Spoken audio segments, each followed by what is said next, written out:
나와 있는 말씀 중에서 이제 예수님의 탄생 부분에 우리가 좀 생각해야 될 부분이 좀 있어요. 저희가 작년 녹음하면서 할게요.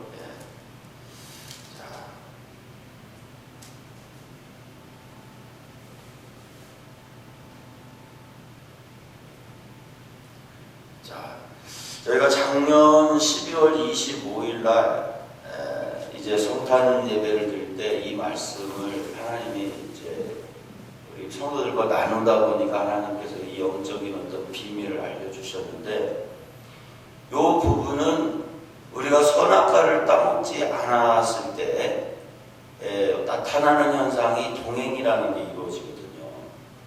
그런데 왜 우리가 선악과를 따먹지 말아야 되는가? 그럴 때 동행이라는 것이 왜 필요한가가 지금 중요성을 얘기하는데, 방금 말씀드렸듯이 이 호크마라는 것은 첫째, 하나님과의 관계, 사람 관계 푸는 방법을 알려준다. 이게 호크마가 하나님의 지혜거든요. 그래서 호크마 주석 그러는데, 호크마 주석은 지혜를 주는 주석이라는 얘기예요. 그래서 저도 호크마 주석이 있어요. 그런데 그 지혜를 준다는 의미. 근데 지혜 방법을 알았으면, 사람 관계를 풀어갈 수 있는, 하나님 관계를 풀어갈 수 있는 지혜를 알았으면 그 지혜를 아는 것을 적용시킬 수 있어야 될 거 아니에요. 그 적용시킬 수 있게끔 또 도와주는 것이 그 능력이란 말이에요. 하나님의 말씀. 근데 그 호크마라는 하나님의 지혜라는 말씀 속에는 그 능력도 들어가 있다. 우리는요, 절대로 누굴 용서 못해요. 아셨죠? 네. 저희 가정에 어제도 노는 언니 하나 있다겠죠? 지금 놀았던 언니라고. 근데 이 녀석이 한 번은 그러는 거예요. 어른들은 우리 마음을 모른대. 얘가 하는 얘기가. 어른들은 자기들의 마음을 모른대. 근데 옛날에 제가 그 신학교 다닐 때 읽었던 시 중에 하나가 무슨 내용이 있냐면,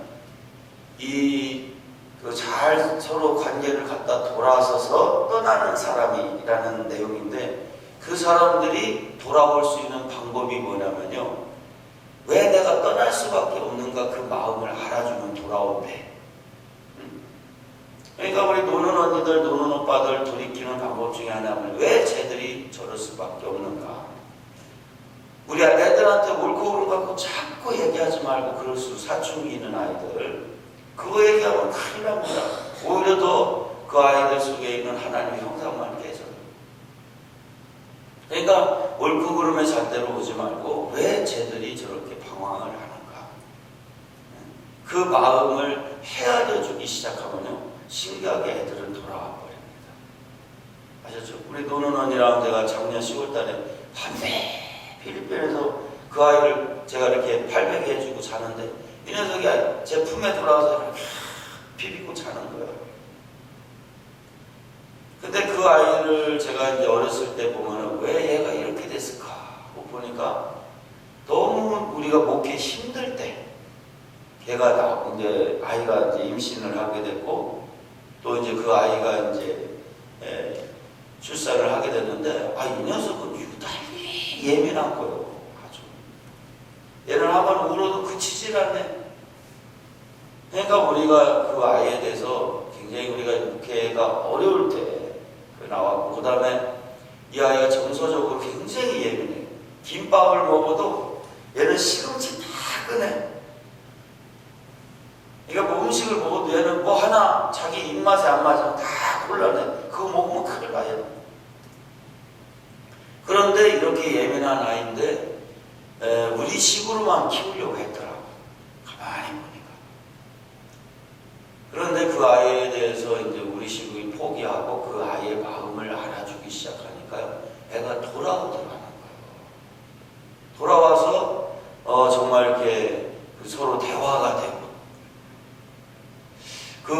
얘가 이제 우리 사모가 이 둘째 노는 언니에 대해서 이제 어느 정도 이렇게 방주를 만들어서 띄웠을 때, 그 갈대 상자를 만들어서 띄고 난 다음에 이제 마음에 안식이 온 다음에요, 이 사모가 어느 날 얘한테 그러더라고. 막 울면서, 야, 진주야, 미안하다. 사실 엄마가 너를 미워하다 보니까, 그걸 갖고 이제 걔를 보니까 미움이 앞서요? 사랑이 앞서요? 미움이 앞서지.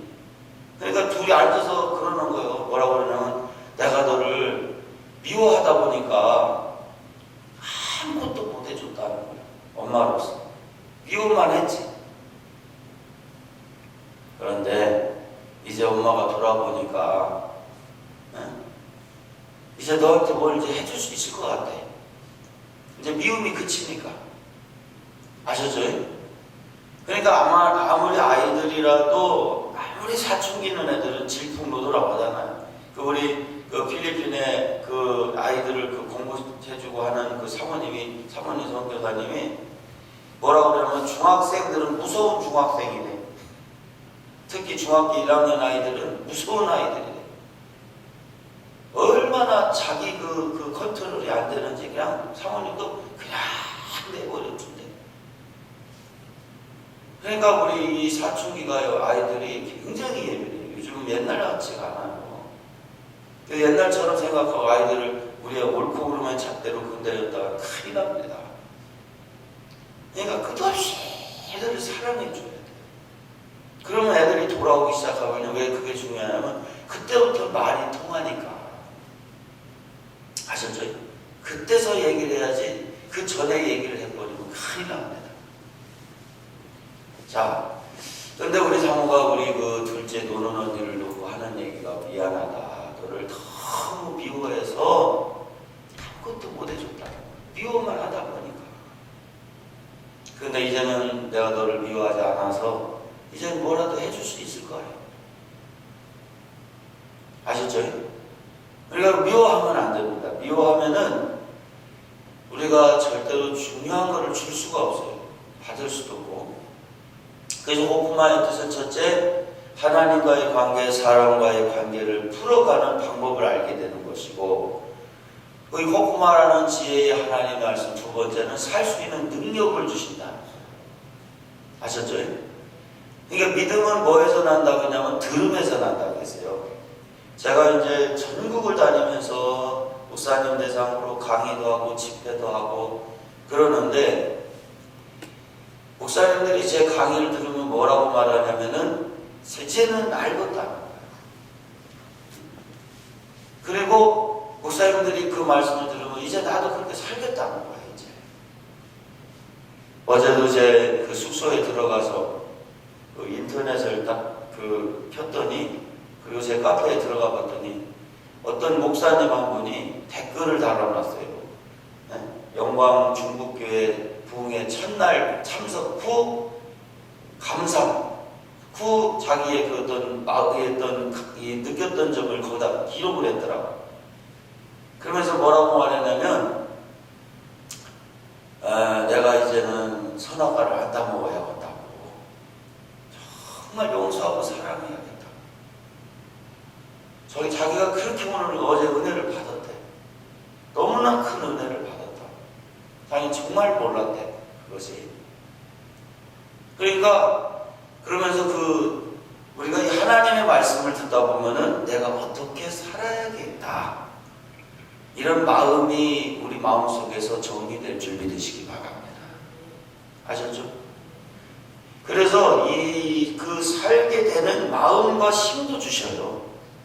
그 다음에 마지막으로 호쿠마의 뜻은 뭐가 있냐면은 인격이 바뀐다는 거예요. 호쿠마의 뜻이 그런 뜻을 담고 있어요. 우리 사람들이 바뀐다는 거예요. 하나님의 인격으로 바뀌고 그걸 영격이라고 합니다. 하나님의 영격으로 바뀌고 그 다음에 거룩해지고 청결해진다.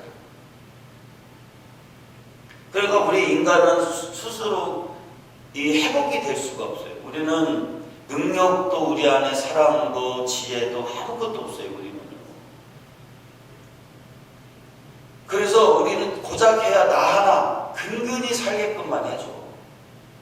근데 나도 나를 컨트롤을 잘 못합니다. 그래서 내 마음도 내 마음도 내가 어떻게 할 수 있어요? 못해요. 왜냐면 하나님이, 난 그거에 대해서 묵상해봤어요. 왜 하나님은 우리 스스로를 컨트롤하지 못하게 만들었을까? 만약에 우리가 나도 내 마음대로 할 정도의 능력을 하나님 줬으면요, 우리 하나님 안 믿어요. 아무도. 내 마음대로 살지. 아셨죠? 그러니까 하나님이 하나님과 함께 살게끔 하려고 우리가 능력을 그만큼밖에 안 줬어요. 그러니까 우리는 옆에 있는 사람, 어제 말씀드렸듯이 절대로 믿으면 안 돼. 왜? 서로 부족하니까. 그래서 믿었다가는 실망이 돼. 그래서 아예 뭐만 하라고 해서 여자요? 사랑만 하자. 용서만 하자. 부족한 거 채움만 주자. 이 사춘기라는 노는 아이들의 그 시기가요, 왜 그 질풍노도냐면, 머리로는 알겠는데, 머리로는 이제 어른이 돼가는 거예요. 쉽게 말해서 머리로는 어른이 되는데, 이 몸과 마음이 준비가 안 돼 있는 거야.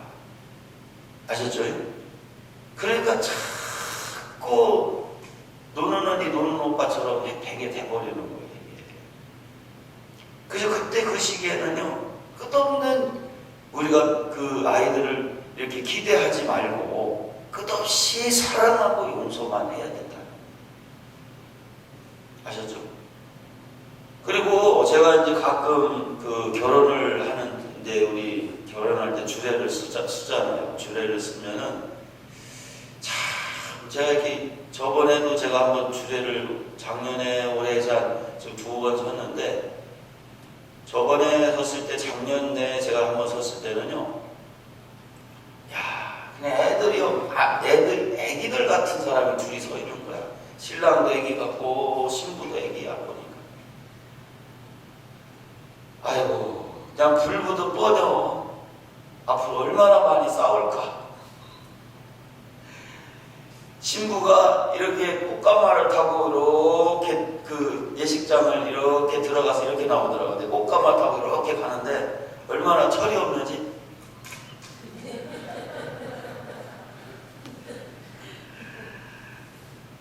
이 친구가 얼마나 철이 없는지 음악 소리가 나오니까 이러고 있어요.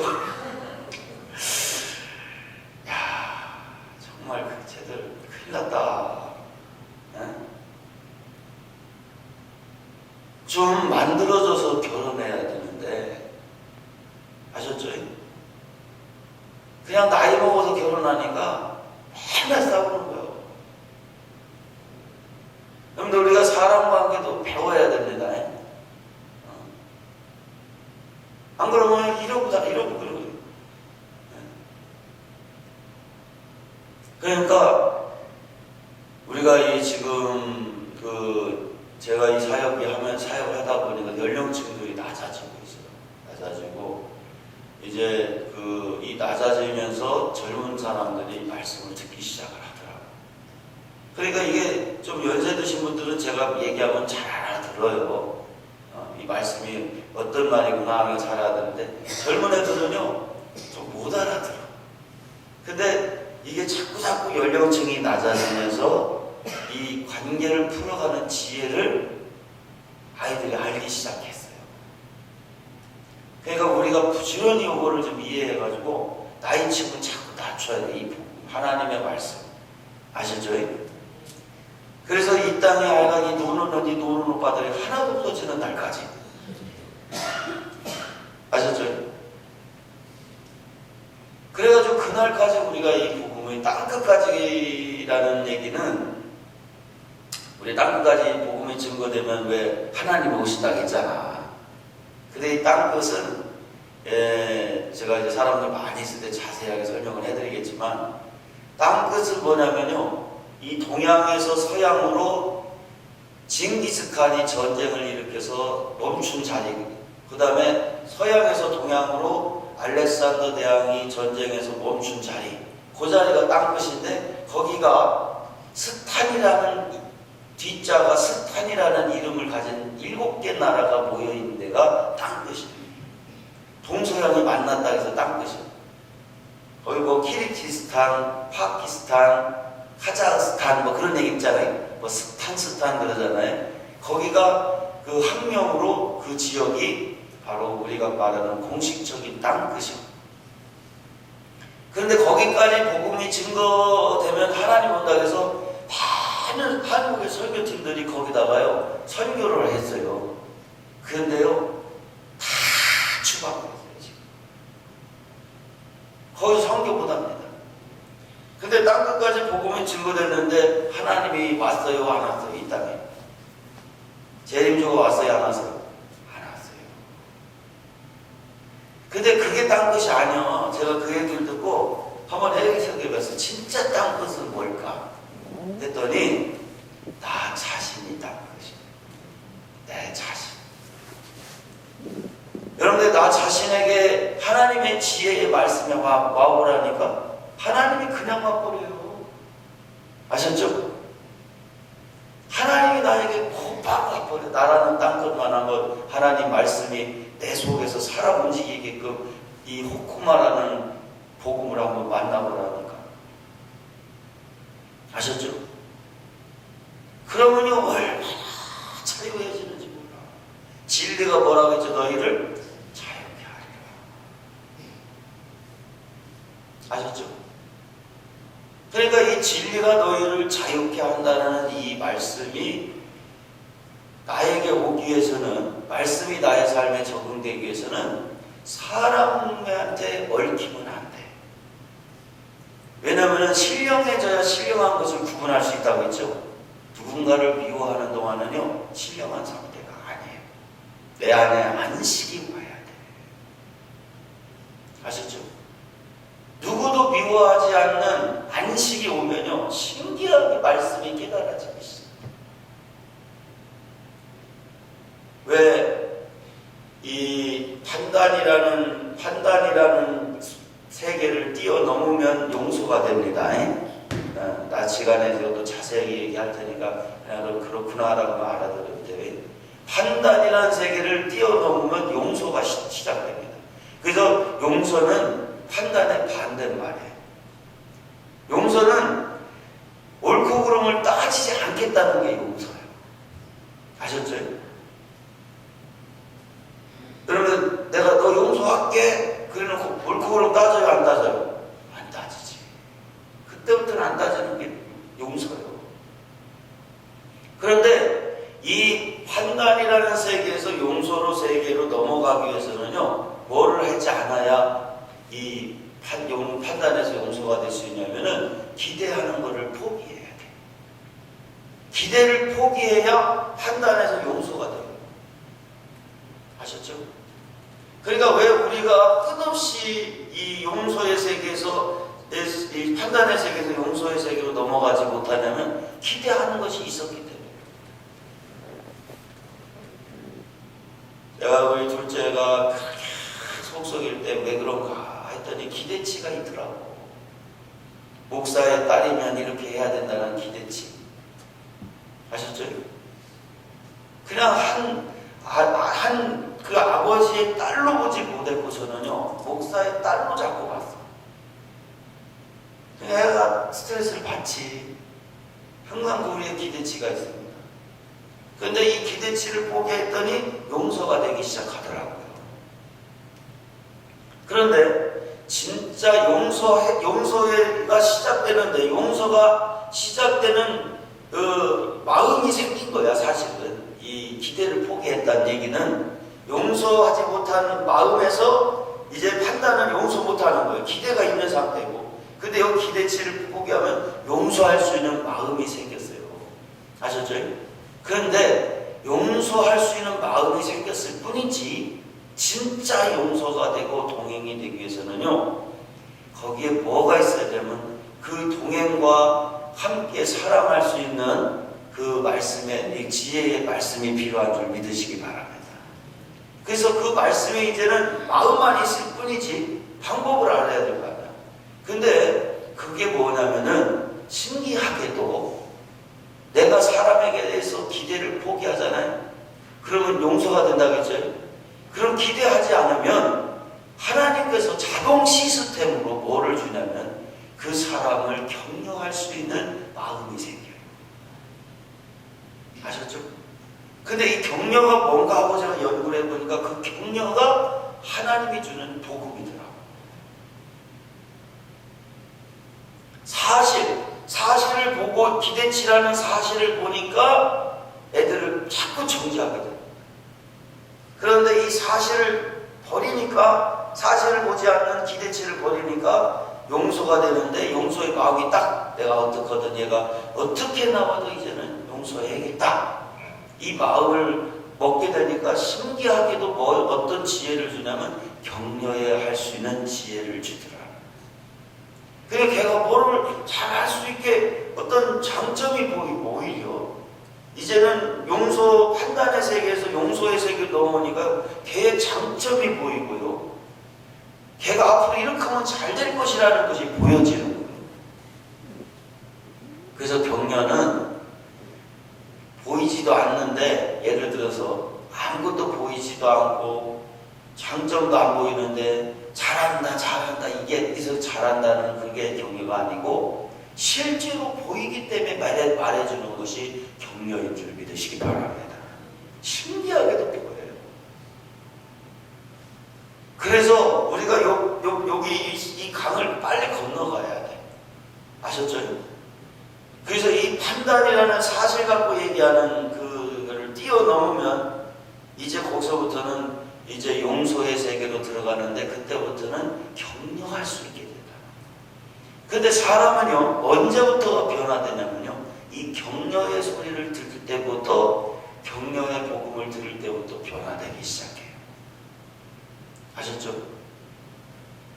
그게 요 격려부터가 복음합니다. 예수님의 제자들이 부활하신 예수님을 만나고 난 다음에,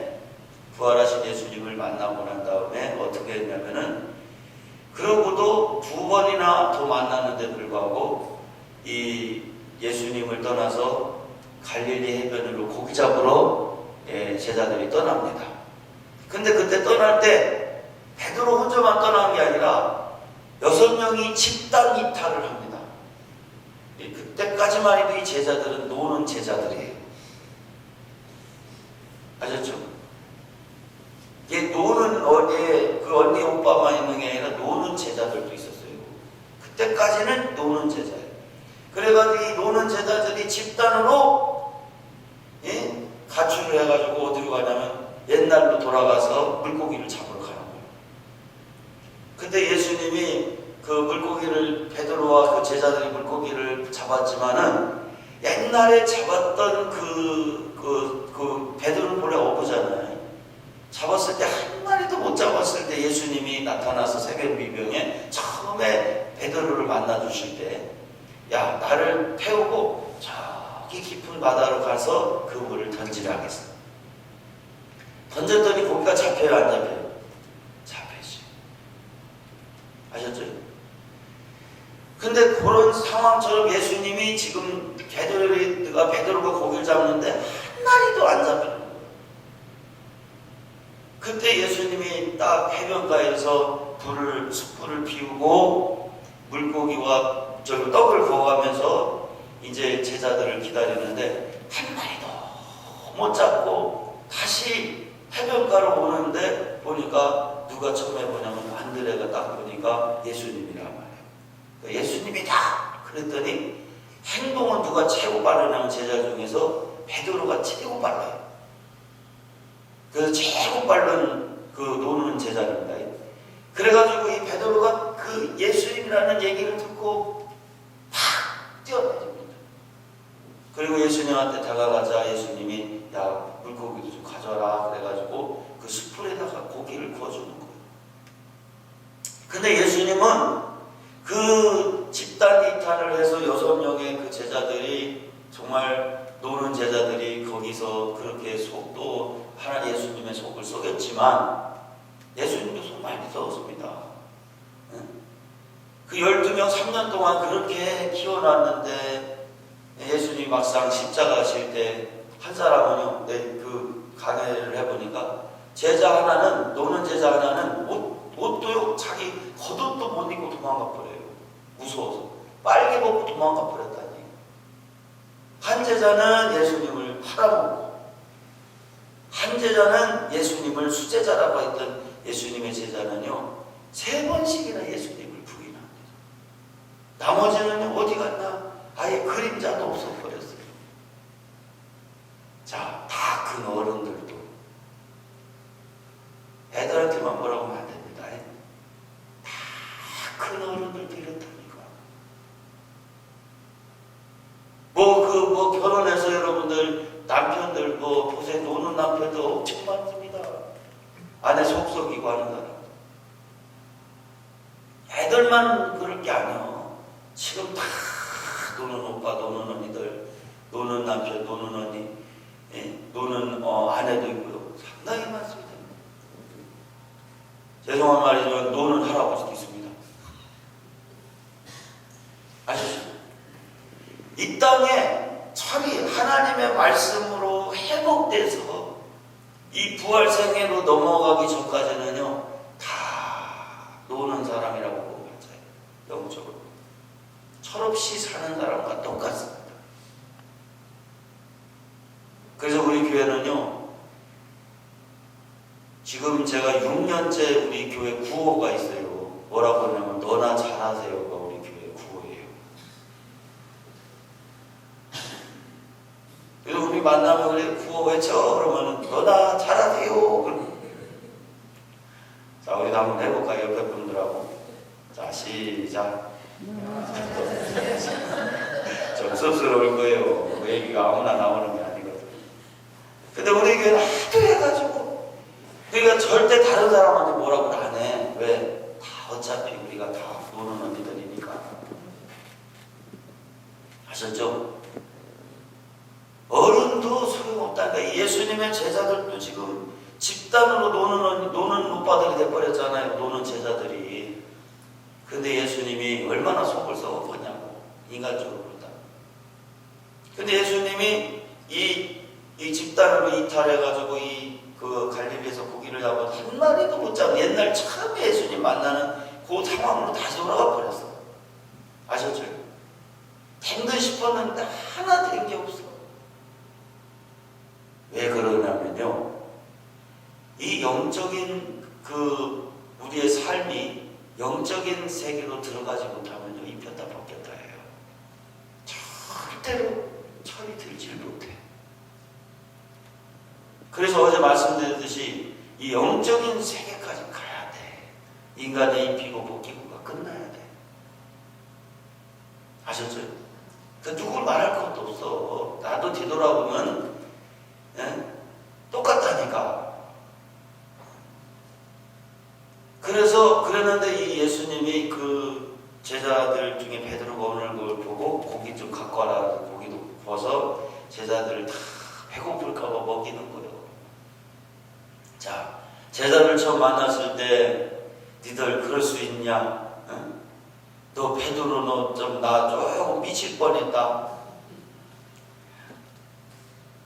너 생각을 해봐라. 내가 분명히 다 불기 전에 나를 3번 부인할 거라고 하지 않았냐? 내 말이 맞았지 않냐? 내가 그렇게까지 고칠해줬는데 그게 3번 부인하냐? 이 나쁜 놈아. 그리고 너만 오지 않고 애들까지 다 데리고 네가 장리 이렇게 데리고 와서 이렇게 집단으로 이탈해서 고기 잡을 수 있냐? 이렇게 얘기하지 않았어요. 예수님은 한마디도 그 베드로의 잘못된 점을요 얘기하지 않아. 아셨죠? 판단하셔 안 하셔? 안 하셔요. 그러면서 그저 떡만 거주는 거예요. 그리고 물고기를 거주는 거예요. 어떤 것도 이 베드로에 대해서 옳고 그름을 얘기하지 않습니다. 그런데 제가 이 부분을 중국에 가서 중국에 우리 지도자들 30명 정도 모아놓고 지도자 집회를 했는데 그 사람들이 이제 그 2000개의 교회를 대표하는 지도자들이에요. 근데 이 사람들이 놓고 그 강의를 할 때 거기에서 하나님이 그때도 제가 그런 얘기를 했는데 그 떡을 주고 물고기를 줄 때 이들이 어떤 상태가 되냐면 이제는 모든 저주가 끝나기 시작합니다. 아셨죠? 떡을 거주고 고기를 거주고 옳고 그름 이 물고기를 보여줄 때 이들의 공적인 삶이 끝나고 이제 부활 세계로 넘어가더랍니까? 그 부분을 제가 해석을 해보니까 떡 하나 먹을 때마다 넘어가고 물고기 하나 먹을 때마다 넘어가고 그렇지 않아도 이 마음속에 죄송함이 있는데 예수님이 나타나서 미안해 죽었는데 너 그럴 수 있어 그랬으면 상처만 받지. 얘기 안 해도요 떡 꺼줄 때 물고기 줘줄 때 본인들은 다 알고 있어요. 근데 예수님이 그것만 한 것이 아니라 또 뭐라고 합니까? 베드로한테 네가 나를 사랑하느냐 물어보잖아요. 그런데 예수님이 만약에 반대로 이렇게 물어봤으면은 이 말이 달라지고 네가 나를 미워했느냐? 네? 나한테 섭섭한 게 있었냐? 이렇게 얘기하지 않았다니까요. 뭐라고? 네가 나를 사랑하느냐? 사람은요 들리는 대로 반응이 오게 돼 있어요. 들려지는 대로. 그래서 들으면서 믿음이 난다 했거든. 네가 나를 사랑하느냐? 그 얘기는 그 중심에 진짜 사랑했다니까. 베드로가 예수님 사랑 안 한 게 아니라니까. 아셨죠? 그걸 끄집어내는 거예요. 예수님이 그 중심을 살려주는 거예요. 그 중심에 대고 힘을 부어주는 거예요. 네가 나를 사랑하느냐? 그 세 번의 물음 속에 베드로는요 자기 속에 나는 진짜 사랑했는데 어쩔 수 없이 예수님을 부인했다. 그런 부인은 했으니까 어차피. 그리고 돌아가신 예수님을 보면서 자기가 전혀 그 예수님에게 도움이 되지 못했다는 그 때문에 엄청난 자학과 상처를 받았어요. 충격을 받았어요. 그런데 그 세 번의 질문 속에 베드로가요 회복되기 시작합니다. 그때 첫 번째 물을 때 네가 나를 사랑하냐 했을 때 뭐라고 합니까? 내가 주를 사랑하는 점. 뭐라고요? 주께서 아시나이다. 아셨죠? 그 마음이 이제 나오기 시작하는 거예요. 회복되어 나오는 거예요. 그때마다 이 공적인 삶에서 이제는 부활 세계로 넘어가기 시작하는 거예요. 아셨죠? 그래서 베드로가 회복되기 시작하는 거예요. 그러니까 우리가 내 주변에 있는 사람들에게 옳고 얘기하면 안 됩니다. 자꾸 상처받아요. 아셨죠? 우리나라 속담에 그런 얘기 있잖아요. 미운 놈 뭐 하나 더 주라고 좀. 그렇지. 미운 놈 떡 하나 더 주라는 얘기 있어요. 근데 우리는요 미운 놈에 대한 미운 마음도 없애버려야 돼 이제는. 아셨죠? 그리고 떡 계속 떡 줘. 고기 달라고 고기 주고 아무 생각 없이 그냥 그 아이를 진짜로 사랑하는 마음으로 이렇게 어제도 얘기했죠. 몇 개월 요걸 올렸다고요? 3개월. 그 노는 오빠 맨날 컴퓨터만 하는 오빠. 그리고 학교도 안 갔대. 대학생인데 이 대학교 애들도 노는 오빠들 있어요. 그런데 그 아이를 3개월 동안 끝없이 네가 나를 사랑하느냐? 예수님이 말씀하시는 세 번의 물음처럼 이 사모님이 그 아들을 만날 때마다 끝없이 이 웃는 연습부터 하고 들어갈 때, 방에 들어갈 때 웃는 연습 몇 번을 했대. 이렇게 안 웃어지니까 걔만 보면 열이 안 나. 열나지. 그러니까 이거 웃는 연습 3개월 동안 하는 거예요. 그리고 목소리도 하고 연습을 했대. 이쁘게 말하려고. 그러고 들어갔더니 3개월째 되니까 애가 바뀌기 시작하더라고요. 아셨죠? 그래서요 사랑은 모든 저주를 끝내는 거예요. 예수님이 그 떡을 거주고 고기를 거주면서 저주가 끝난 줄 믿으시기 바랍니다. 그러면서요 이 제자들이 이제는 삶의 자리가 옮겨지기 시작합니다. 어디로 옮겨지느냐? 가나 이 영적인 부활 세계로 넘어가기 시작하면서 이들이 드디어 마가의 다락방에서 성령을 체험할 수 있는 기회가 열립니다. 아시죠? 그리고 난 다음에 어떤 일이 벌어졌냐면은 이들이 정말로 생명을 갖게 됩니다. 외칠 때마다 몇 명씩 회개하여 3,000명씩 회개가 돼요. 저는요 부러웠어요. 목사로서 누구는 한 번 외치면 3,000명씩 회개하고 돌아오는데 왜 나는 아무리 외쳐도 한 명도 안 돌아올까? 그러는데 그 비밀이 생명이더라. 내 삶의 자리가 부활생애까지 나부터 넘어가야 된다니까. 넘어가면요 생명 복음을 증거할 수가 있더라. 그러니까 가는 데마다, 제가 집회하는 데마다, 가는 데마다, 강의하는 데마다 하나님 막 생명을 막 주는 거예요. 그 이유가 뭐냐? 그 내 나부터가, 아셨죠? 제가 뭐래, 너나 뭐 하라고요? 잘하세요.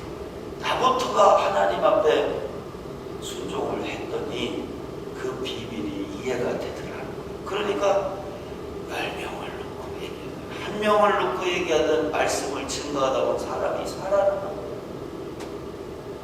아셨죠? 생명이 그 속에 있게 되더라고요.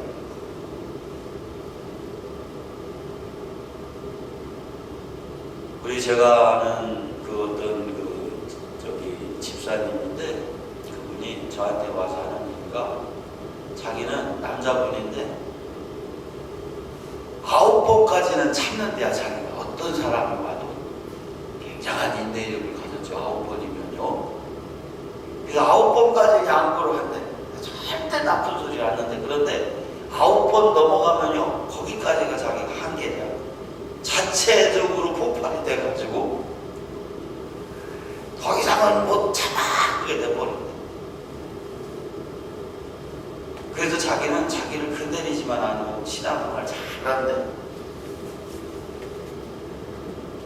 자, 그것도요 상당한 수준입니다. 9번까지 참는 것도. 근데 예수님이 9번 용서라 했어요. 몇 번 용서했어요? 7번에 몇 번씩? 이름과 아니라 끝까지요. 아직도 그분의 삶의 자리가 부활생애까지 못 가고 참긴 많죠. 우리가요 노는 오빠 노는 언니의 차원을 넘어서려면 우리 생이, 아셨죠? 옳고 그름의 이 공생애를 떠나야 돼요. 공생애까지도 옳고 그름. 아셨죠? 우리가 교회 나왔다고 해서요 교회 나오면 사실은 공생애가 시작되는 겁니다. 근데 교회 나왔다고 우리가 저주가 끝난 게 아니에요. 아셨죠? 여기서 뭘 해야 돼? 옳고 그름을 끝내야 돼. 이제 무조건적인 사랑입니다. 이유 불문하고 사랑을 하시는데, 그래야 나도 살고요 내 주변도 살릴 수가 있어요. 내가 좀 머리가 많이 새서요. 아예 염색을 아예 포기해서 하도 막 하얗게 계속 올라오니까, 왜 이렇게 새냐면요 하도 용서하다 보니까 이 머리가 새더라고요. 저희 교인들요 하나하나 다 넘겼어요. 한 사람도 그냥 넘어가자라면서요. 물고기 떡 많이 구워줬습니다. 아셨죠? 진짜 많이 구워줬어요. 제가 이 12년 저희 교회에 있는 동안에 이 이치를 깨닫고요 그때부터 떡을 구워주기 시작해요. 한단 대신에 떡을, 미움 대신에 물고기를. 그러니까 그렇게 싸우고 그렇게 대적하던 사람 하나 부활생애로 넘어가는 거예요. 왜 그러죠? 죄의 삭은 사망이라겠죠. 그래서 누군가가 죽어야 누군가가 살아 안 살아. 난 목숨이 많은가 봐. 여러 번 죽었어. 우리 딸 때문에도 죽었어. 난 죽었어요 진짜. 나는 우리 그 속썩이는 딸을 향해 내가 죽었어요. 그랬더니 걔가 살더라. 아셨죠? 내가 그 속썩이는 딸을 향해서 옳고 그름 얘기하는 동안요 걔도 죽고 저도 계속 진짜로 여기 죽어갔는데, 내가 노는 딸을 향해서 내가 영적으로 죽었더니 나도 살고 걔도 살더라. 교인들요 한 사람도 그려놓기다라고 저희 교회 진짜로. 왜냐면 그냥 넘어가지 않는다니까. 어떤 누구도. 내가 목사님들한테 강의할 때마다 성도들을, 내가 섬기는 교회 성도들을 100% 구원을 시켜야 된다. 회복시켜야 된다. 제 지론이 그래요. 하나님 알려주셨어요. 이거 아니야. 얘는 이 정도는 아니야. 이 정도는 잘 따라오니까 이게 아니에요.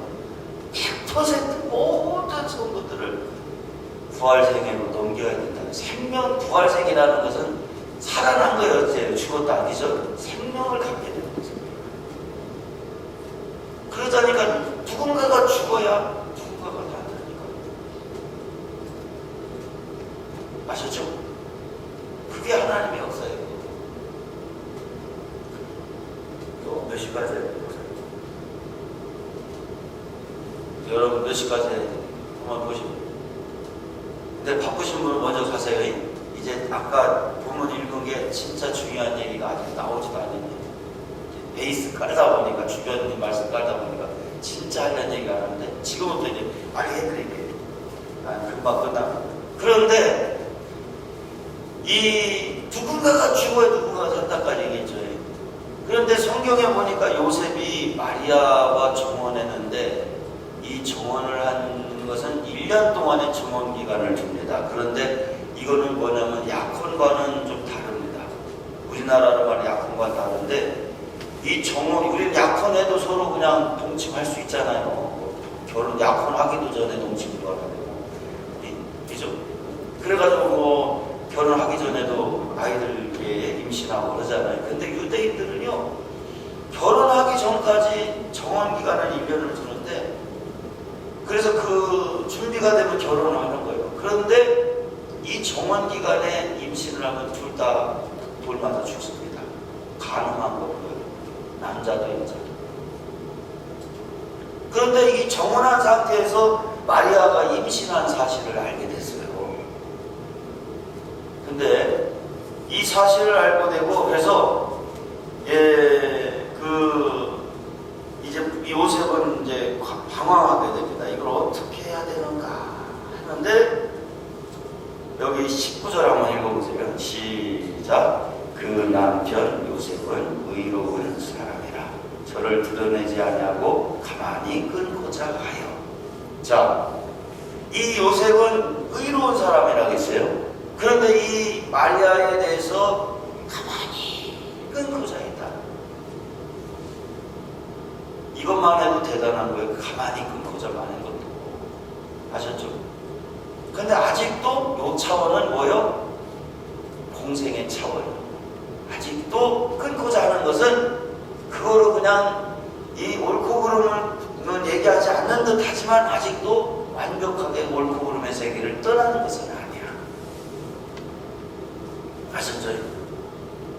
그런데 이 요셉이 어떻게 하냐면, 그렇게 하지 않고 이제 어디를 보시냐면 20절부터 21절까지 한번 읽어보세요. 시작. 이 일을 생각할 때에 주의 사자가 현몽하여 가로되 다윗의 자손 요셉아, 내 아내 마리아 데려오기를 무서워 말라. 저가에게 잉태된 자는 성령으로 된 자니라. 아들을 낳으니 이름을 예수라 하라. 이는 그가 자기 백성을 저희 죄에서 구원할 자신이니라. 근데 그 가만히 끊고자 하는 요 부분을 제가 한번 강의를 해봤어요. 그런데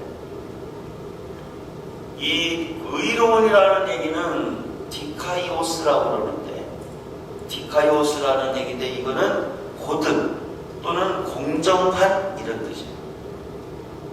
그러니까 청렴결백하다 이거예요. 한마디로. 자, 그래서 이 요셉은 공의롭고 강직한 성격의 소유자로 율법에 따른 하나님의 명령을 쫓아 살고자 했던 사람. 아셨죠? 그러니까 율법을 잘 알아요, 몰라요? 잘 알지. 그렇지만 이 사람은 거기에 머물지 않았어요. 근데 이 여자를 부정한 여자는 돌로 치라고 율법에 나왔는데 그러한 이런 내면적 갈등은 정혼한 마리아와 파혼하려는 마음으로 이제 바뀌게 됩니다. 아셨죠? 그러니까 율법의 차원에서는 옳고 그름을 얘기해 줄 수는 있어요. 그러나 동행은 용서는 돼야 안 돼. 동행이 돼야 안 돼. 안 돼요. 그 차원은 안 됩니다. 그런데 이 율법의 핵심은 뭐냐면 로마서 13장 8절로 10절에 보면 사랑과 용서가 율법의 핵심입니다. 아셨죠? 그래서 이 의로웠던 사람 바로 이 요셉은 조용히 끊고자 로마서 13장 8절로 10절까지 제가 잠깐 읽어드릴게요. 한번 보세요. 비참 사랑의 빛 외에는 아무에게든지 아무 빛도 지지 마라. 남을 사랑하는 자는 율법을 다 이루느니라. 다른 사람을 사랑할 때 뭐가 된다는 거예요? 말씀이 다 이루어진 거라는 거예요. 아셨죠? 그러면서 간음하지 말라, 살인하지 말라, 도둑질하지 말라, 탐내지 말라 하는 것과 그 외에 다른 계명이 있을지라도 내 이웃을 내 자신과 같이 사랑하라 하신 그 말씀 가운데 다 들었느니라. 사랑은 이웃의 악을 행치 아니하나니 그러므로 사랑은 율법을 완성하니라. 그러니까 여러 가지 얘기가 있지만 그런 죄된 얘기가 있지만 그래도 뭐라는 거예요? 용서하라. 그런데 제가 이 부분 저를 드러내자고 끊고자 하는 부분을 이 주석을 찾아봤어요. 그때 뭐라고 나왔냐면 요셉은 마리아의 기적적인 처녀 잉태를 알았으나 의로운 사람이었기 때문에 그 사실을 공개하려 하지 않았으며 결혼을 파기하고자 했다. 이 견해는 마리아가 요셉에게 자신의 임신 비밀을 얘기했다는 가정하에 이루어진 것이다. 그러나 요셉의 결혼 계획을 취소하지 말라고 계시한 주의 사자가 말 속에서 이제 요셉의 마리아의 처녀 잉태 사실을 전혀 모르고 있었음을 알 수도 있다. 이게 학자들의 얘기입니다. 그리고 두 번째 견해는 요셉은 의로운 사람이었고 마리아가 공개적으로 모욕당하기를 원치 않았기 때문에 조용히 파혼하고자 했다. 이게 두 번째 견해입니다. 세 번째 학자들이 보는 견해는 요셉은 의로운 사람이었기 때문에 부정한다고 생각되는 마리아의 양심상 결혼할 수가 없었다. 아셨죠? 자, 그런데 우리의 두 번째, 세 번째 견해를 조화롭게 취합하는 것이 좋겠다고 학자들이 얘기를 하는데 이와 같은 본문의 사실을 보면은 아니하고라고 했어요. 아니하고. 자, 드러내지 아니하고 그랬죠. 이 부분은 뭐냐면 텔론이라고 하는 얘기인데 이거는 극적인 마음의 성향을 뜻하는 말로서 요셉이 마리아를 모세 율법에 정하는 징벌에 처하지 않을 것을 확고히 하고 있음을 알려준다는 거예요. 아셨죠? 그러니까 이 얘기를 한마디로 말한다면 요셉이 결심을 했어요, 안 했어요? 했지. 선택했어요, 안 했어요? 했지. 가만히 끊고자 했다는 얘기는 그냥 조용히 끝내려고 했던 것이 아니라는 거예요. 아셨죠? 그런데 요셉이 만약에 마리아를 이렇게 이제 정말로 조용히 끊고자 했다면 해서 마리아를 이렇게 떠나보내게 했잖아요. 그럼 언젠가는 이 배가 불러올까요? 안 불러올까요? 불러오지. 그러면 맞아 죽게 돼 있어요. 근데 요셉이 가만히 끊고자 했다는 얘기는 그걸 문제 삼지 않고 용서를 해야겠다는 선택을 한 거예요. 이걸 좀 더 우리가 깊게 말한다면 요셉은요 마리아와 동행을 하겠다는 것에 결론을 내린 줄 믿으시기 바랍니다. 아셨죠? 그런데 하나님이 여기 21절에 보니까 미리 좀 그렇게 요셉이 갈등하기 전에 아셨죠? 요셉이 좀 고민하기 전에 미리 나타나서 좀 알려주지. 다 고민 결심 끝나니까 그때서 나타나더라. 하나님은요 요셉이 어떤 결정을 하나 끝까지 지켜. 하나님은요 지금 우리도 똑같아요. 우리가 어떻게 어떤 우리 주변에 있는 사람들과 나 자신에 대해서 어떻게 결정하나를 끝까지 지켜보고, 그랬다가 요셉과 같이 그래도 용서해야겠다, 동행해야겠다, 이 마음을 선택하면요, 사자를 보내서 그 이치를 깨닫게 해주실 줄 믿으시기 바랍니다. 이 요셉에게 이 사자가 나타난, 꿈에 나타난, 그날 밤에 나타나서 그의 데려오기를 두려워하지 마라, 성경으로 잉태된 자라는 것을 알려주게 됩니다. 그때 이 요셉은 그 얘기를 듣고요, 어떤 상황이 되냐면 자유함을 느끼게 됩니다. 아셨죠? 자기의 선택이 틀리지 않았구나. 하나님은 지금도 우리를 끝까지 어떤 선택을 하나 본다니까. 그러니까 우리 가정에서나 내 주변에서나 나 자신의 문제가 발생했을 때 문제를 얘기하면 안 돼요. 요셉이 이 문제를 옳고 그름 따졌어요, 안 따졌어요? 마리아에 대해서 안 따졌어요. 아셨죠? 마지막에 그래도 용서해야겠다는 마음을 가지고, 아셨죠? 조용히 끊고자 했다는 얘기는 그래도 용서를 한 거예요. 그때서야 하나님이 나타나신 줄 믿으시기 바랍니다. 그리고 데려오는 걸 두려워하지 말라는 거예요. 아셨죠? 그러면 데려오겠다는, 끊고자 했다는 마음속에 뭐가 있다는 거예요? 더 나아가서 데려도 와야겠다는 생각을 했다는 얘기예요. 아셨죠? 그러니까 그런데 만약에 이 요셉이 판단했다면 아마 메시아의 아버지로서의 동행하는 축복을 못 받았을 거예요. 아셨죠? 그런데 판단하지 않고 용서했기 때문에 메시아의 아버지가 되는 자격을 얻게 된 줄 믿으시기 바랍니다. 사람을 얻었다는 거예요. 제가 다른 건 몰라도 딱 하나만 얘기할게요. 이 90세가 된 할아버지가 할머니랑 잠을 자고 일어났더니 할머니가 막 때리더래요. 눈 떴다고. 이놈 사람이 왜 눈 떴냐고 막 때리더래요. 아침에 자고 일어났더니.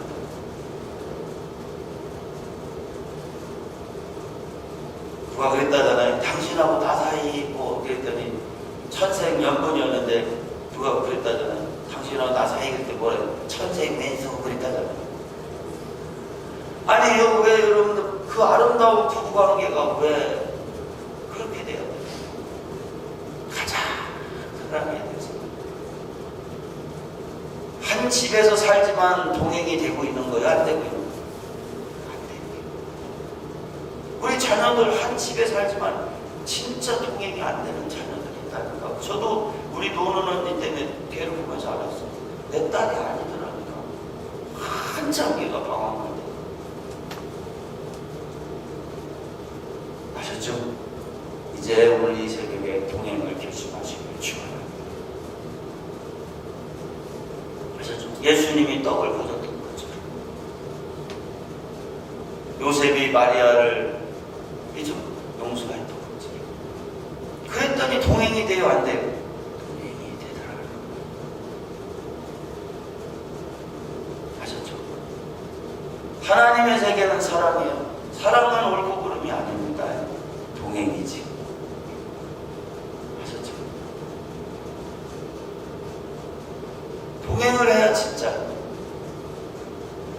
제가 한 번은 대전에 강의하고 이렇게 저 예산으로 가는데 라디오에서 가요가 나오더라고요. 근데 거기 가요 내용이 뭐라고 나오냐면요, 나는 당신에게 사랑을 보냈던 게 아니라 단지 내 곁에 머물러 주기를 바랬대. 그 가요 내용이. 나는 당신에게서 사랑을 원한 것이 아니라 단지 내 옆에 머물러 주길 바랬대. 난 그 가사밖에 몰라. 그 곡을 그 멜로디는 잘 몰라요. 잘 모르는 거라. 그런데 뒷얘기가 더 웃겨. 그렇게 왔던 것처럼 그렇게 갔다네. 나는 당신에게 사랑을 원한 것이 아니고 내 곁에 머물러 주길 바랬는데 그렇게 왔던 것처럼 그렇게 갔대. 저는 그걸 보면서요, 큰 깨달음을